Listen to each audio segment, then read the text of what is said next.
Alrighty, here we go in the start of the game. Just a few Killinallday versus T8DGR8. Gonna be here with the one and only Bloodbot V2. How are you doing, by the way, man? I'm good. How's your day been, Bert? Doing okay. We're about to start up this matchup of Colossal Giants, I believe. Killinallday, a pretty good player, and T8DGR8, probably one of the stronger players in the Hearthstone League for HSL. Hopefully it'll start up just in a few, but I've been checking out the action over Hearthstats. I've been checking out the Kingwin action as well. The Lord of the Arena has been doing some good things. But overall, a lot of good Hearthstone stuff this weekend as well. Yeah, there was the whole Kingwin, the Lord of the Arena. There's been just a ton of action. Ton of action indeed, and we're about to get into action right now. Mage versus Rogue. Killinallday are going to be on the top side this time. Sorry about that. And T8DGR8 on the bottom side. But yeah, Mage versus Rogue. What do you think of these two? Well, Rogue is going to have a hard time facing a mech mage if they don't have the right opening hand, just due to the immense amount of pressure that mech mage is going to put out in the early stages. And for example, a turn 2 Snow Chugger is a very difficult thing to deal if you're Rogue, if you don't have the right removal, like a backstab and whatnot.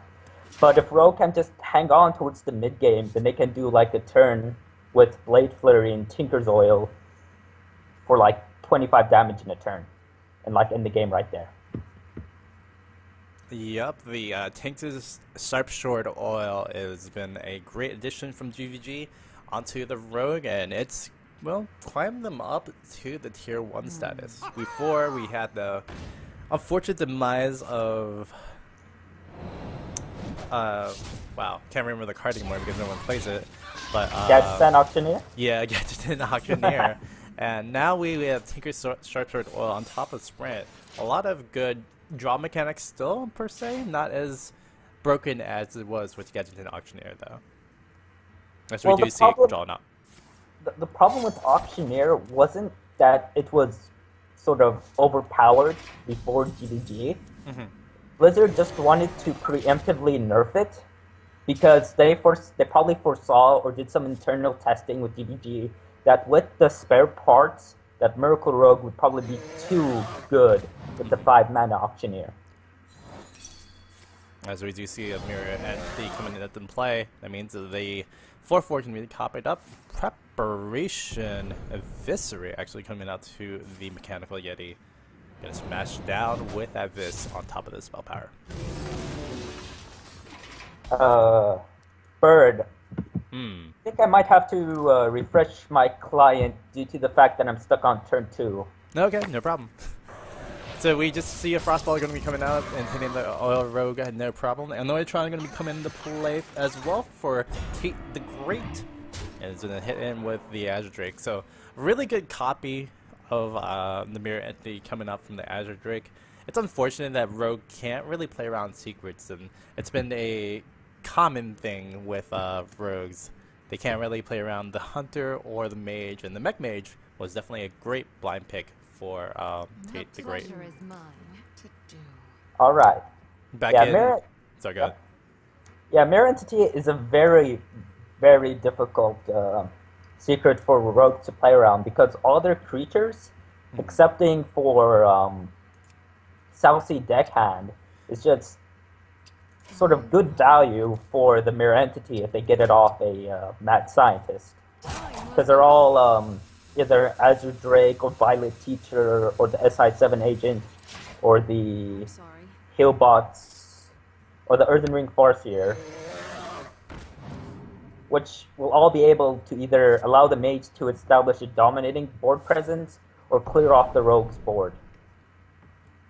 Which he'll hopefully do soon. He's going to sap the Azure Drake this time, so Tate's going to get another draw. We're going to proc off the Divine Shield off the Noitron. Ooh, Mirror Entity going to be drawn out by T8DGR8. He could Azure Drake this turn. He was debating on reverse switching the last turn. Maybe might have accidentally almost forgot that he didn't have anything.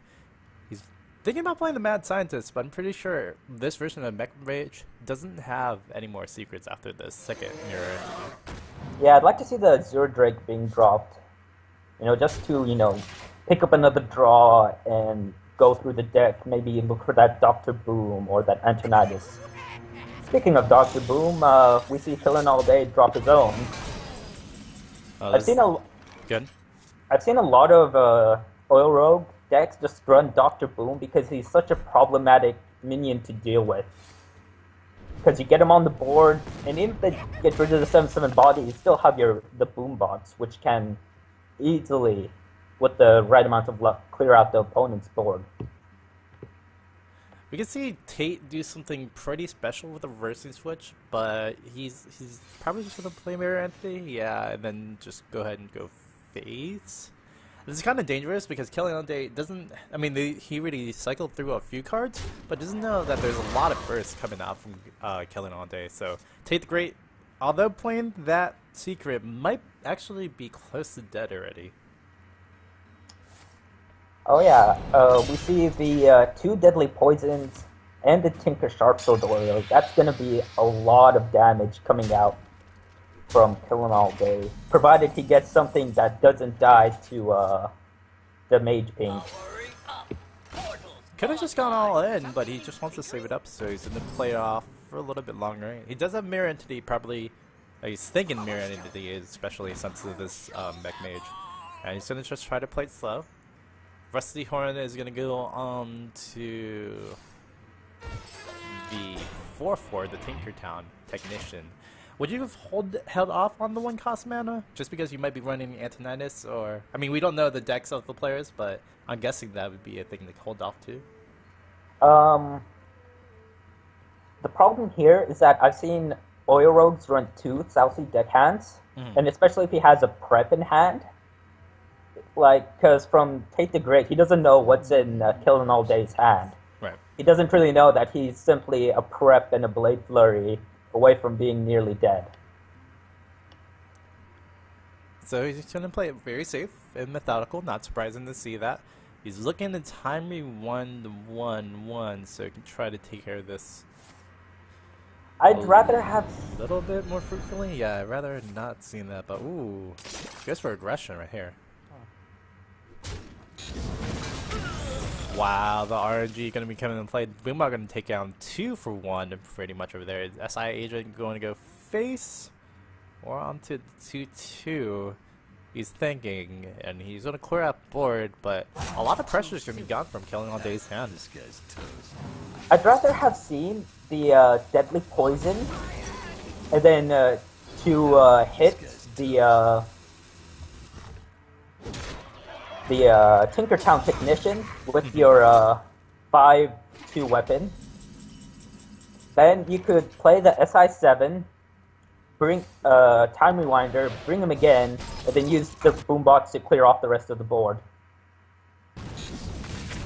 And now we're pretty much a top deck war. Double Mad Scientist being played out pretty much, and Backstep and we drawn out. So top deck war, Mech Mage not the greatest in the late game. Rogue, Oil Rogue, something that's pretty good in the late game.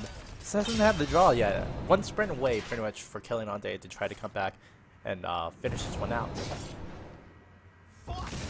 Oh yeah, here he's probably looking for just any sort of card draw, whether it's Shiv or Sprint. And some Oil Rogues have even been running an Auctioneer instead of the second Sprint. Yeah, definitely. And as we do see the Deadly Poison going to come down, hit up onto this Spider Tank on top of the SI Agent. This guy's toast. Lots of clear. A lot of damage going on the Killinallday, but again, I think we're just slowly whittling away as much as we can for this Oil Rogue.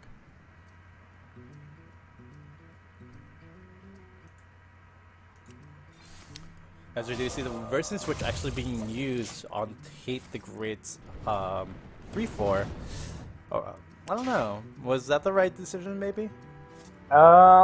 He wants to keep it safe from the dagger that Killinallday has. I can see his thoughts behind it, but I'd rather would have actually kept it at 4-3 because if he were to hit it with his dagger, he'd be at 12 life.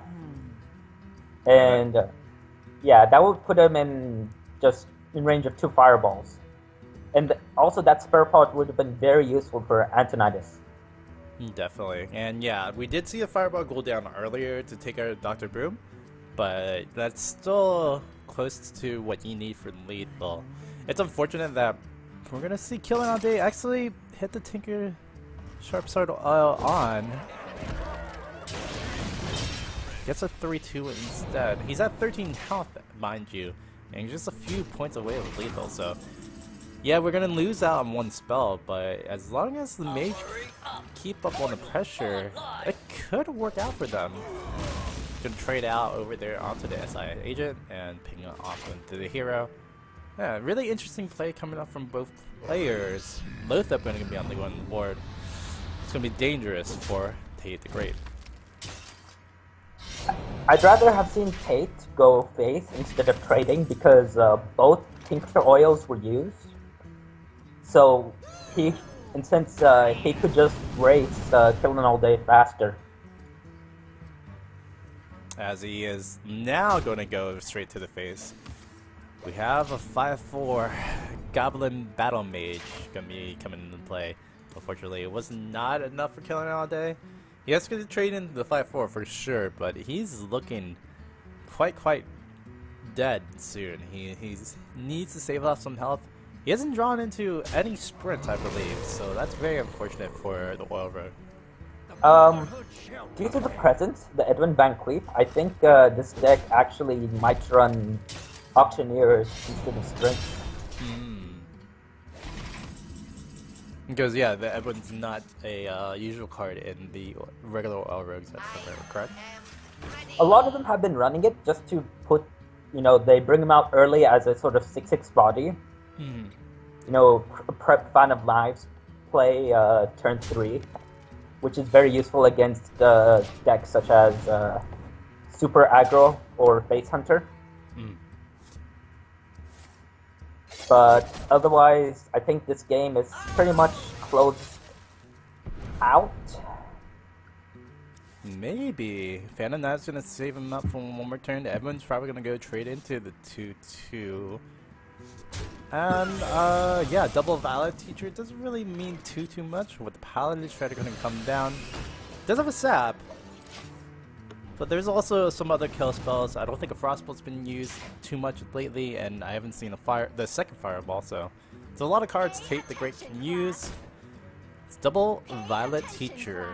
Gonna be propped down against T8 the Great. He is just 2 points away from lethal, mind you. Let's see if that actually comes into play. As we do see the sap gonna go up. Yeah, it's pointless to save a charge. I think he needs to just go in, especially since he's, I think, 2 Tinker's Scepter was. That he did. Rusty Horn gonna come into play. Does he have lethal on this turn, possibly? Well, it depends on what the Paladin Shredder drops. That's true. Also gonna deny the damage from the Sorcerer Apprentice. Whoa. Bloodborne's Thanos. I'd like to see a Thanos Blade Flurry play here. And then I would have traded the 1-1 and then Blade Flurried. I guess the same kind of notion. Gonna have damage go down to the mage as well. I'm pretty sure the ping to the rogue was the wrong play. 3, 6, 7, 8, 9, 10, 11. Exactly lethal gonna be coming out against T8 the Great. Oh, I believe the ping really did cause him to lose the game. Yep. He should have, and that was another thing, because in case he didn't draw the Fireball, would have kept the Violet Teacher at a healthier amount of life, so it wouldn't have been pinged away. as he kind of sees that he messed up on lethal per se. 1 damage left on lethal. Just unfortunate that we see the Archmite Antonidas in this game still, and that's GG coming out for the opponent. Killinallday taking the first game of the best of 3 series. Antonidas came a little too late in that match. Yeah, it definitely did come in a little too late. The preparation for the battle is about to begin, so you can start whenever. But yeah, recap that game 1, truthfully, Bloodspot. Like, there's a lot of plays going on for both players, but was it really just that one turn that kind of caused it all? Yes. The turn of the Violet Teacher and Ping? Yep. Well, if he survived one more turn, he'd have been able to, you know, with the Antonidas draw and then the spare part, he'd have been able to live if Killinallday performed that same play where he didn't Blade Flurry while Thalnos was alive. Yeah. So, I mean, no, I meant the play before, because he unfortunately pinged the Apprentice, or Sorcerer's Apprentice instead of pinging the face when he was at 2 health. Do you think that 1 damage would have mattered, especially with, like, Tinker sort of oil down and such? Yeah, I would have just pinged face there. You wanna put your opponent on a clock and leave them there. You don't want to give them. You want to limit their chances of finding an out. Exactly, and it's unfortunate that we do see that on the play. We have a Warrior versus Rogue matchup for the second round of this play. Acolyte Pain going to be played in for the T8DGR8 on the top side, Killinallday with the same Oil Rogue, although a little, no, pretty standard Oil Rogue actually. Going to be coming to play right now. Although, did we see 2 sprints? I think we only saw, no, 2 sprints, yeah. There were 2 sprints. I think my client must have been bug-driven that Actually, point. you know what? It might be just 1. You're right, because I didn't see another one played out. But there wasn't anything else for draw, so a very interesting play coming from Tay, Yeah. or coming from Killinallday. Yeah, I think the thing is, Rogue really needs the draw power, since compared to other classes, most of its spells and abilities are rather poor value for the mana cost. So which is why people tend to run either 2 sprints or a sprint and an auctioneer, or 2 auctioneers maybe. I've seen some decks, some lists like that.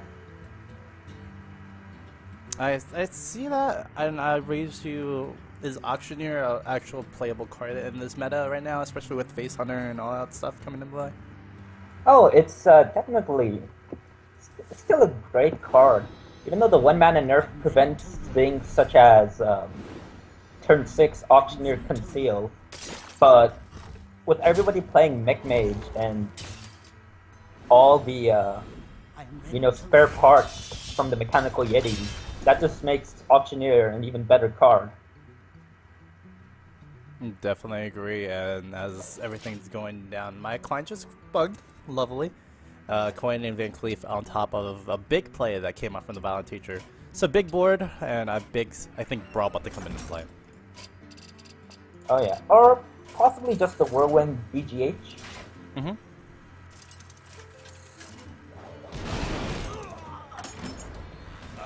As we hear the Whirlwind BGH play, and I flipped the guy, sorry about that. I'll fix the overlay in just a sec, but Killinallday just lost pretty much everything out there. Yeah. In my opinion, he should have kept, since he's playing versus a Control Warrior, he should have kept the Edwin at a maximum of a 6/6 body, so he doesn't get BGH, since nearly all Control Warriors run at least 1 BGH. Ooh. That was a big turn, and turn 6, there was nothing really played out. Even tax into the BGH, just giving them the business. Very tough play for Killinallday to come in there. And now Lothep coming on the board? Yeah, that's gonna steal like a turn 7 dotted room, which is still pretty good, but you wanted the Rogue to cycle out just a bit more. He probably would have played the Doctor Boom regardless, since Dr. Boom is possibly the strongest turn 7 play in the game. You see him face tanking another 4 damage from the BGH, which is a lot of damage. That's a lot of damage. 12 to 21. That is close to lethal for Tate the Great. Sorry, your name is awesome, but it's also very hard to say as I fix the overlays yet again. Does play out the Death Spite. Gonna go smash it into the face. 3 damage left for Killinallday. Do you think that Edwin Van Cleef play was like the downfall of this one? Well, he might have just baited out the BGH for Edwin Van Cleef so that when he plays the Dr. Boom, that body doesn't get BGH'd. Well. But otherwise, I think it was him face tanking the BGH twice. Yeah. Because that was an extra 8 damage. He would have been at 11 damage right now. Yeah. Yeah, he would have been at 11 life right now. Right. Well, probably taking... No, he wouldn't take 4 this turn. And Tate the Great plays the Lothab. Game might be bugged, but is it still just waiting on Tate the Great? I'm on starting hands right now. For the next game? Yes. Oh god, okay. Alright, so the game's moving out faster. The client is bugged for me, and this is unfortunate. It's one of the things about the game of Hearthstone and the Hearthstone leagues. Ugh. It happens. It happens, yeah. Yeah, ever since the newest patch, it just seems that the client's getting buggier and buggier. I had to actually repatch, so that's amazing. But it'll take me a few seconds. You want to go describe the game right now? Game 3 of the matchup. It's Warrior versus what are we seeing right now?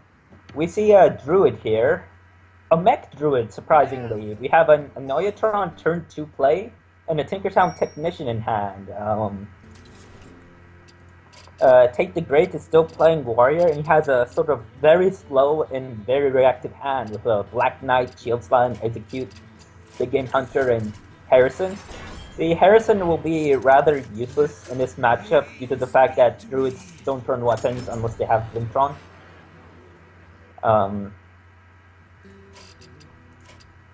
In this case, I'd like to see the Keeper go down and silence the Acolyte of Pain that was played to deny draw, and then trade the 4 into the Acolyte of Pain. Instead of the silence on the Acolyte of Pain? No, still silence to deny the draw and then kill it. Oh, kill it with like Wrath or something, yeah.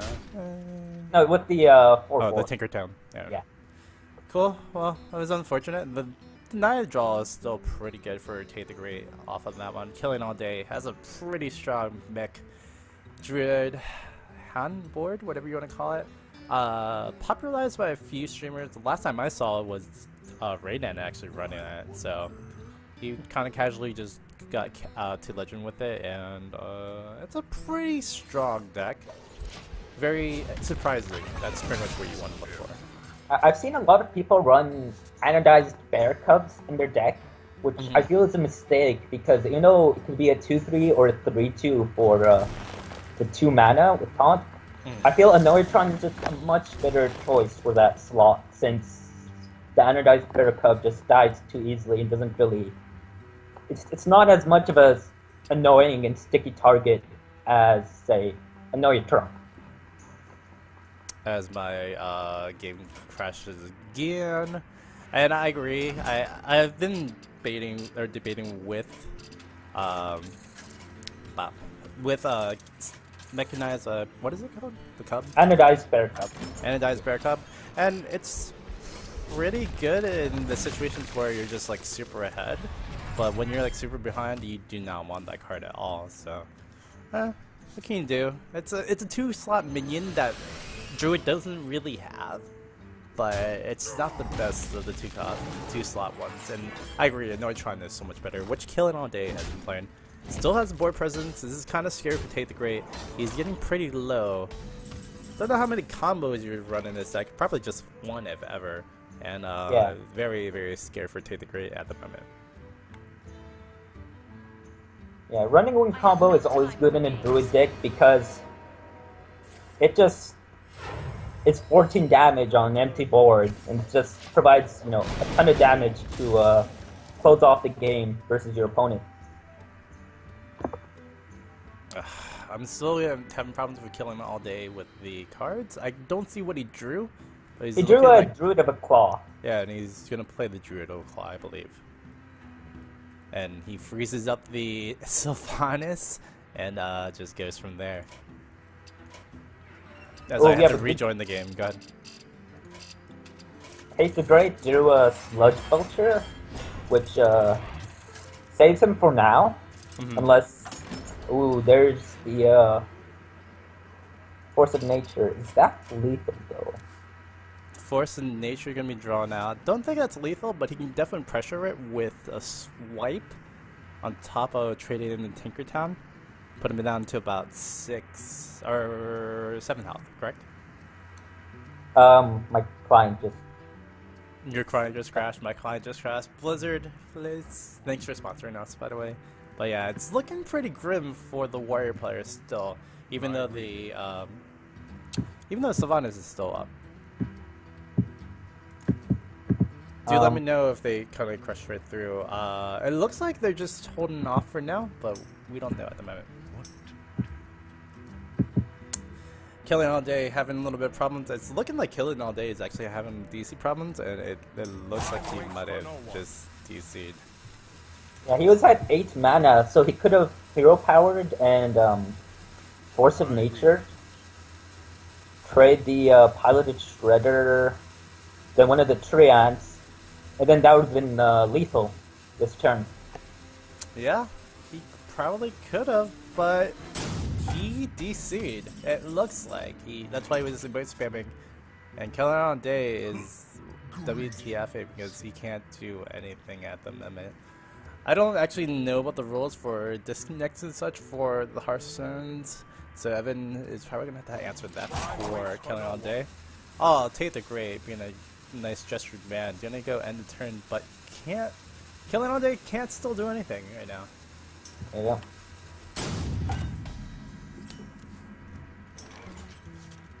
That was a Loatheb drawn last turn. Yeah, Loatheb drawn, but like you said, he already had lethal on board. What will we decide? That is going to be the question for this one.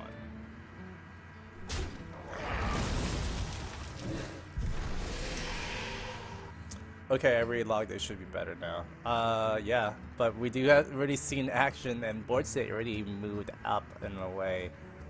T8DGR8's gonna be up in the head, but I mean, technically, I'm gonna just close out on this one.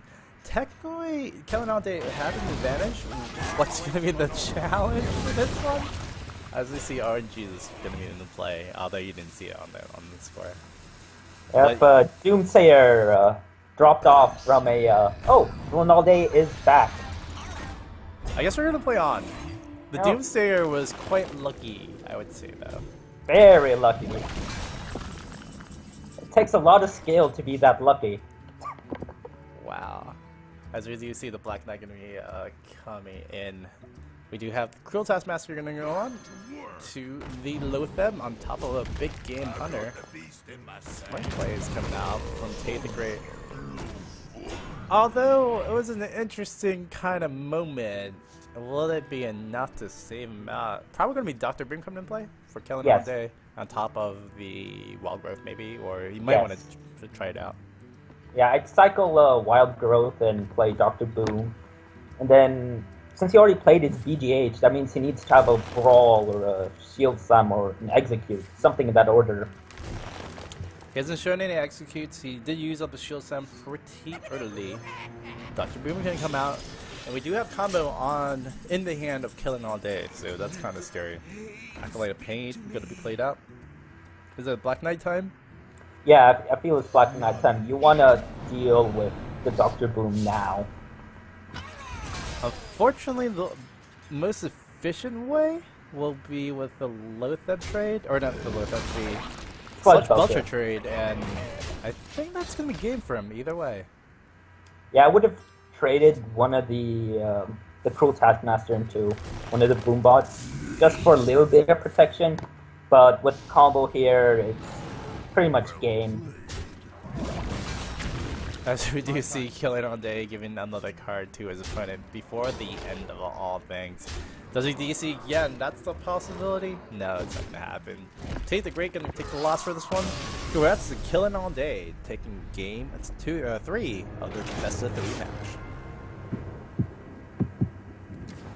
So game 2 went really, really fast. Unfortunately, we didn't catch too much of it. Can we like relay the slash, remind us how the series went throughout the whole thing? So last game was game 2, right? The last game was game 3. Game 2 was the Rogue versus Warrior.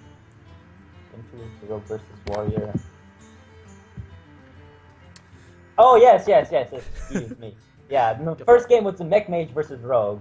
Yes. So recap game 2 or game 3? Recap the series, pretty much.